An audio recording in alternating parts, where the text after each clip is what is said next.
peu le résumé de ce qui s'est passé aujourd'hui?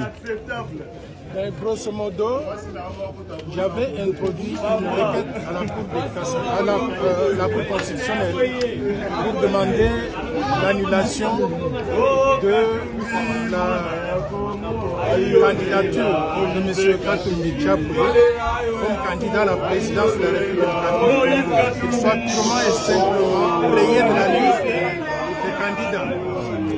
La Cour nous a entendus, nous avons avancé comme argument le défaut de nationalité congolaise et la Cour a entendu tout le monde, nous a entendu, nous les requérants, a entendu aussi la partie des avocats qui représentent M. Katumbi, a entendu aussi le point de vue de la CENI.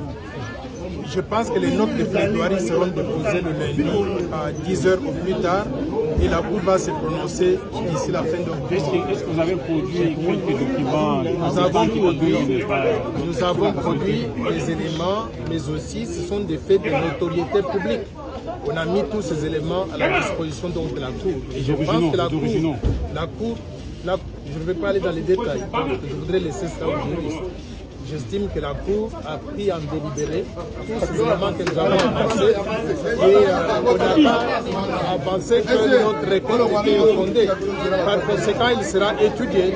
Et je vais vous dire une chose, que dans tout ce que nous faisons, nous défendons le drapeau de la RDC. Nous ne voulons pas que la RDC tombe sous la domination de quelques personnes manipulées par l'extérieur ou bien au contentieux des candidatures. Il y a eu deux affaires nous concernant particulièrement. L'affaire de M. Tivouadi contre Moïse Katumbi Tchapoué et l'affaire de M. Noël Tchiani contre Ensemble pour la République et Moïse Katumbi Tchapoué. Dans les deux affaires, effectivement, la CENI étant en partie experte. S'agissant de la première affaire, M. Tivouadi a fait observer devant la Cour qu'il n'a jamais saisi la Cour en contentieux des candidatures. Auquel cas, l'affaire devenait sans objet, elle a été rayée du rôle et elle a été déclarée irrécevable sur le champ. S'agissant de l'affaire Noël Tchiani, comme vous vous êtes rendu compte, il est venu développer des prétentions de contestation de la nationalité de Moïse Katumbi Tchapoué. À l'appui de ces prétentions, il a produit un article de Jeune Afrique et il a dit que de toute façon, c'est des notoriétés publiques que Moïse Katumbi serait italien. Il n'a produit ni une décision des autorités italiennes reconnaissant cette nationalité à Moïse Katumbi, ni une quelconque décision des autorités étrangères attribuant à Moïse Katumbi une nationalité autre que la nationalité congolaise. Par contre, la CENI a dit devant la Cour constitutionnelle qu'au regard de l'article 104 de la loi électorale, les dossiers de Moïse Katumbi Tchapoué étaient complets, en ce d'autant plus qu'il était versé l'original de son certificat de nationalité. Et que d'après la loi congolaise en matière de nationalité, la seule preuve de la nationalité congolaise, c'est la production d'un certificat de nationalité qui n'a pas été contesté à quelque niveau que ce soit, parce que c'est un acte authentique délivré en temps réel, en bonne et due forme par les autorités compétentes. De ce fait, nos avocats ont eu la tâche suffisamment facile pour revenir sur la campagne de désinformation, les procès d'intention et la légèreté de certaines procédures intentées sur base de oui-dire ou de déclarations dites de notoriété publique qui ne sont soutenues par aucun élément probant en droit. Au regard de cela, le parquet général près la Cour constitutionnelle a préféré demander un temps pour rédiger son avis par écrit. Et la Cour lui a donné un délai jusqu'au 30 octobre. Délai qui nous a aussi été, jusqu'au lundi déjà, 30 octobre, à 10 heures pour faire son avis écrit. Délai qui nous a aussi été donné, le temps d'attendre la décision de la Cour. Nous sortons de cette audience encore beaucoup plus sereins que nous y étions entrés, si tant est que nous aurions eu besoin de ne pas être sereins en entrant.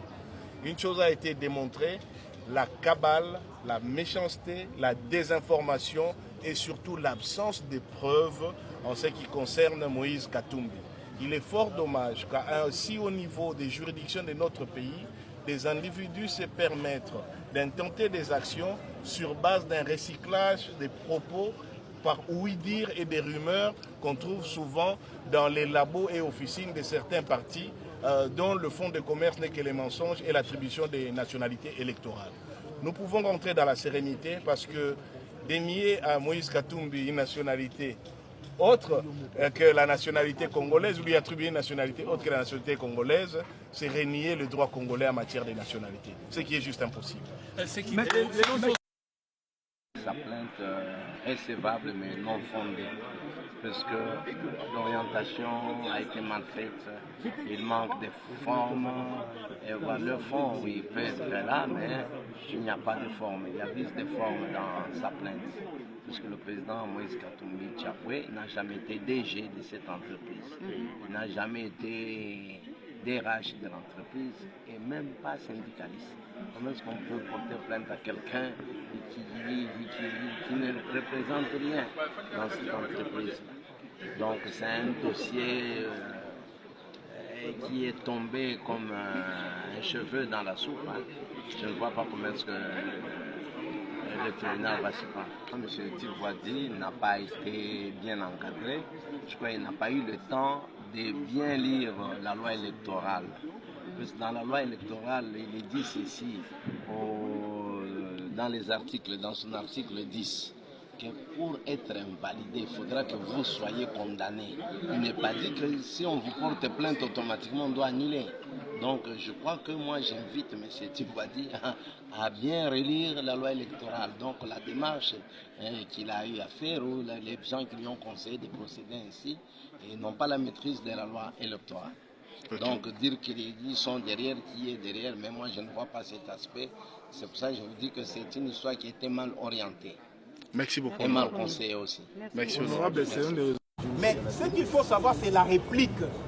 La réplique des avocats de MCF sont en Chine. Ils ont dit, les candidats a ajouté les noms. Il a ajouté Antoine. Il pouvait même ajouter Moukwato Mbolo. Il pouvait même ajouter Fatou Béton. C'est comme si ils ont le contrôle de la Cour. C'est comme s'ils jouent avec la Cour. Mais en réalité, c'est en violation de la loi. Voilà, nous avons mis la Cour devant ses responsabilités. Mon candidat, c'est Kikouni et Ferrin. Il appartenait à la Cour de dire les droits, puisque tout le monde sont égaux devant la loi. Moyen, notre parti aussi s'est défendu, mais c'était beaucoup plus des aveux et de l'éclectisme qui ne peut que desservir leurs candidats. Ils ont essayé de fabriquer des éléments de langage qui, à mon avis, contredit. Ils étaient en pleine contradiction, voilà. Donc je reste convaincu qu'il sera invalidé. Et ce procès doit servir de leçon. Pourquoi? Parce qu'il s'agit quand même de l'institution président de la République, il s'agit du chef de l'État, de sa personne. Déjà, si au sommet de l'État, nous avons le numéro 1 qui ne sait pas gérer sa propre identité, comprenez que ce n'est pas un bon message pour nos enfants, pour la nation et aussi pour le monde. Voilà. Merci.